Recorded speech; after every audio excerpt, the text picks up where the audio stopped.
ራሄል እንግዲህ ባቢንና ጽናትን ለማለያየት ሆን ብላ የተነሳች ትመስላለች። እና እንግዲህ ጽናት አባቷን እየገፋች ከባቢ ጋር እየሄዱ ያለች አቶ ናሆም ትናንትና እግሬ ስር ስትደፍተህ ስትለምነኝ የነበርከው ሰውዬ እኮ ነህ ስትል ነበረ እውነታውን ከነሱ ፊት ያወጣችው ማለት ነው። በዚህ ሰዓት እንግዲህ በጣም ደነገጠ። ራሄል እሱ ትላንት ነው፣ ዛሬ ሌላ ህይወት አለኝ፣ ያም ለዛም ደስ የሚል ህይወት። ትናንት ይወደኛል ብለሽ ዛሬ እንደምወድሽ እንዳትጠብቂ ሰማኛለህ? ቀረውብህ እንጂ አልቀረህብኝም አለችው። ካልተጎዳሽ ከህይወቴ ውጪ ምን ልታደርጊ መጣሽ? ምን እያሰብሽ ነው ሲል በቃ ቆዩ ዝም በሉ ትላለች ጽናትዬ ማለት ነው። ናሆም ማን ነው? ባቢ ስምህ ማን ነው? እውነተኛው ስምህ ማን ነው? ልትነግረኝ ትችላለህ አለችው። በጣም ተደናገጠ። እሷም ጮኸች። ባቢ እየጠየቅኩ እኮ ነው፣ ንገረኝ ስምህ ማን ነው አለችው። ምን ነው ዝም አልክ? እየጠየቅኩ እኮ ነው ስትል አቶ ግርማም ተጨናነቁ። እሷም አይኗ ፈጠጠ፣ አለቀሰች። ስሟ ማነህ ንገረኝ አለችው። ጽናት ይኸውልሽ አንድ ጊዜ ላስረዳሽ ጊዜ ስጭኝ አላት። ስም ማን ነው አለችው አሁንም ደጋግማ። እሱም በቃ ደነገጠ። ስምን ነው ስምህን ለመናገር አቃተ አለች ወይዘሮ ራሄል። አንቺ ንገሪኝ ማን ነው አለች። ማን ብለሽ ነው የጠራሽው አለቻት ጽናት። ናሆም ተስፋዬ አለቻት። አረ የናሆም ተስፋዬ የኛ ያለቃዬ ልጅ አቶ ተስፋዬ ልጅ አንተ ነህ? እኔ ናሆም ተስፋዬ እያልኩ ስንከራተትና ስጠብቅ የነበረው አንተን ነው? ሀብታችን ንብረታችን የወሰድከው አንተ ነህ ማለት ነው በሚል ተቆጣች። እባክሽ ተረጂኝ ጽኑዬ አላት። ያን ያህል ጊዜ ሰፈር ላይ ስንከራተት እያፋለቁሽ ነው እያልክ አንተ ነበርክ እንደዚህ ስታደርገኝ የነበረው አለች። እና አንተ እንደምፈልግ እያወክ ነው እንደዚህ ያደረከኝ ስትል ትመልስለታለች። በጣም አዝናለሁ አለችው። አሰላሙ አለይኩም ወራህመቱላሂ ወበረካቱ። ክርስቲያን ወገኖች ሰላም ሰላም ብያለሁ። ሰላማችሁ በያላችሁበት ይብዛልኝ። እንግዲህ ራሄል ሆን ብላ ጽናትንና ባቢን ለማለያየት ያደረገችውን ነገር እየሞከረች ነው። ሆኖም ጽናት ግን በጊዜው ተረጋግታ ደግሞ ልትረዳው አልቻለችም። አቶ ግርማንም ሄዶ እንዲረዳው ቢያደርግም ሁላቸውም ያላሰቡት ዱብዳ ነገር ነው የመጣው። እንዲሁም ቢሌንንም ሄዶ ተረጂ ቢላት ቢሌንም እንዴ እኔ መጀመሪያም እኮ ተጠራጠሪ ብያታለሁኝ እያለች ነበር። እሱም እንግዲህ ባክሽ እንዴት ነው አንተ ረዳቴ ሆነህ አብረህ የነበርከው? እንዴት ነው ጽኑ ተረጂኝ፣ ያንን ሁሉ ገንዘብ ስትሰጠን የነበረው ከራሳችን ገንዘብ ነው ማለት ነው አለችው። እባክሽ ያወቅሽው ታሪክ አለ፣ እባክሽ ተረጋጊ አለ። ዝም በል አንተን በፍጹም አልፈልግህም፣ የሰው ገንዘብ የሚያስደስትህ ሌባ ነህ ስትል ነበር የመለሰልችል። ሂድ ከዛው እኛ ግን ድሃዎች ስለሆነ አንፈልግህም፣ አትፈልገንም። ኧረ እባክሽ ተረጋጊ፣ አላስረዳሽ ቢያንስ ተረጋጊ ቢላትም አልተረጋጋችለትም። ቷይዳ አልቅሳ ለቢሌን ነገረቻትና ቢሌን ደግሞ ወደ አቶ ግርማ ገብታ ስታየው አየሃች አገኘሻት ጽኑዬ? አዎ ጽኑዬን አገኘቻታለሁ፣ እያለቀሰች ነው አለ። ልጄን እኮ ጠንቅቄ ናቃታለሁ፣ ምንም ቢሆን እኮ እኔን ሳታይኝ አትሄድም ነበር። እኔ ሳታይን ስራ ሄደች ሲሉ ስለረፈደባት እንጂ አንተን ሳታይ አትሄድም፣ ቶሎ ሰርቼ እመጣለሁ ተረዳ አለች።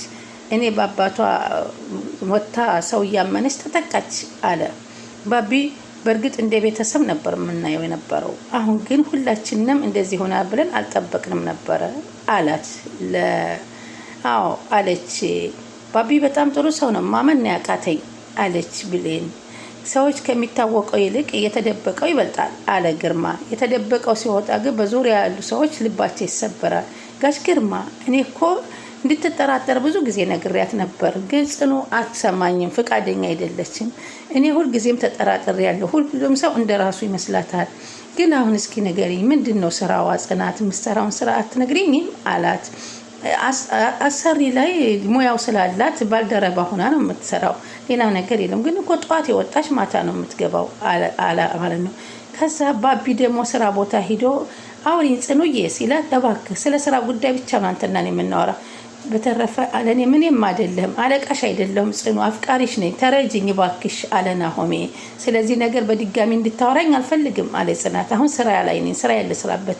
ኧረ እባክሽ ጽኑ ተረጅኝ፣ ምንም ያደረኩት ነገር የለም፣ ተረጅኝ በቃ ዝም በል፣ እኔ ደጋግመህ አትንገረኝ፣ አልረዳም፣ ድምፅህን መስማትም ነው ያስጠላኝ ስትመለስ። ግን ለምን አንድ እድል አትሰጪኝም? ባክህ ነግሬሃለሁኝ ድጋሚ ልታወራኝ አጠገቤ አትድረስ እያለች ነው።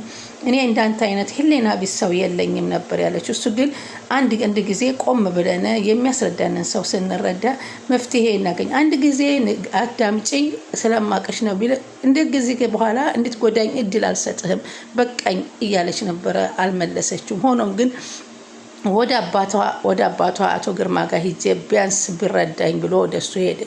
ከዛ እንግዲህ አቶ ግርማም አባ ግርማ ጋሽ ግርማ ጽናትን በጣም ነው የምወዳት፣ እሷን ማጣት በጣም ነው ለእኔ የሚከብደኝ አለው። ባቢ አለው ግርማ። ግን ትዝታ ምንህ ነች ሲል ጠየቀው። ትዝታ አለና ትዝ አለው ናሆሜ። ትዝታ እህቴ ነች አለ። ኧረ እባክህ አለው። ሰው ማስለቀስ ለምንድን ነው? ትልቅ ጸጋ ነው እንዴ አለው። ኧረ ጋሽ ግርማ እንደሱ አትበል አለ። ቢያንስ ልትረዳኝ ይገባል። ምን ልረዳህ አለው ግርማ። ትዝታ የስጋ እህቴ አይደለችም። የትዝታ እናት እሷን የኔ አባት እኔን ይዘው ነው የተጋቡት። እናትና አባቶቻችን አብረን አደግን ተጋብተው። የትዝታ እናት ከዛ በኋላ ትዝታ ተቀየረችብን። በዚህ የትዝታ እናት ትዝታ አባቴን አሰቃየችው። በተለይ እኔን ላያታኝ አስጠላኋት። አንድ ቀን ከቤቷ ክፍሏ ውስጥ ሆና ራሷን ደብድባ ራሷን ልብሷን ቀዳዳ ስትጮህ አባባና እኔ ድንገት ሰምተን ሮጠን ገባን በፍርሃት። መሬት ላይ ተቀምጣ ነበር በሰዓቱ። ስንጠጋ ስንል አትጠጉኝ አለች አለው። እኔና አባባ ደነገጥን፣ ግራ ተጋባን አለ። ከዛ ጮቱን ሰምተው ጎረቤቶች ተሰበሰቡ፣ ሰዎች ተሰበሰቡ። እሷም ለፖሊስ ደውላ ፖሊስ ጠራች። መልቀሷን ቀጠለች። በዛን ሰዓት እንግዲህ በኋላ ፖሊሶች መጥተው አባቴን ያዙት እና አባባ ደንግጠን ደግሞ ምን አለች እሷ ታዲያ ሲል ጠየቀው ማለት ነው። አባባ አስገድዶ እንደደፈራት ተናገረች አለው። እሱ ግን ይሄን ነገር አላደረገም ነበረ አለው። ሁለታችንም ነበርን እየሮጥን የደረስነው እኩል። ግን እንደዛ ብላ ፖሊሶቹን አሳምና አባቴ ሐሰተኛ ሐኪም ማስረጃ ይዛ ወደ እስር ቤት ወደቀ አባቴ። እኔም ተንገላታሁ፣ እኔም ተሰቃየሁ። አባባን ለመጠየቅ ሲሄድ ደግሞ ቀን ተቀን እየተቀየረብኝ መጣ አባቴ። ደግነቱ ተፈታ ወጣ። ጎዳና ሁሉ ወድቄ ነበረ። አባባ ከስር ሲፈታ ትንሽዬ ቤት ተከራይተን ያገኘነው እየበላን አብረን መኖር ጀመር። ቀኑ ጨለመብን። ትዝታው ድጋሚ ወደ ህይወታችን መልሳ መጣችብን፣ ገባችብን አለው። በዚህ ሰዓት እያወሩ ጽናት ትደርሳለች። ምን ልታረግ መጣ? እዚህ ምን ትሰራለህ? ጋሽ ግርማን ልጠይቅ ሲላት ውጣልኝ ባቢ፣ አባቴ እንደምታየው ያመዋል፣ ስለዚህ ውጣልኝ ላይ አልፈልግም ስትል ነበር የነገረችው። ጋሽ ግርማ እሺ እግዚአብሔር ይማርህ ብሎ ወጣ። አሰማኝም ውጣልኝ እኮ ነው የምልህ ስትል አስተጋባችበት። ባቢ አንገቱን ደፍቶ ወጣ። ጽናት ትግስቱን አጣች። ንዴቷ መቋቋም አቃታት። አባቷ ግን አባዬ እንዴት ዋልክ ስትለው ጽኑ የረተረጁ እስኪ ምናልባት አንድ እውነታ እኮ ሊነግረን የሚችል ነገር ይኖራል አላት። አይ አባባ ምንም የምሰማው ነገር የለኝም። ብቻህን ዋልክብኝ እንዴ ስትለው አይ ብቻዬን አይደለም ብሌን መታልኝ ነበር። ብሌን ስትወጣ ደግሞ ባቢ መቶልኛል። ስለዚህ ብቻዬን አይደለሁም አለ። ከዛ እንደገና ብሌንም እንደዛው እንዴት አስመሳይ ነህ አንተ፣ እንደዛ ስትጮህ፣ እንደዛ ስታለቅስ፣ እንደዛ ስትፈልግ ለምን አንተ ከጎኗ ጠፋህ ስትል ነበር የወቀሰችው። ለምን አትረዱኝ ሁላችሁም ብሎ ነበር። ራሄል ደግሞ መጥታ ምን ሆነ ነው ባቢ በጣም ከፍቶሃል እኮ እኔ እንደዚህ ስትከፋ ማየት አልፈልግም።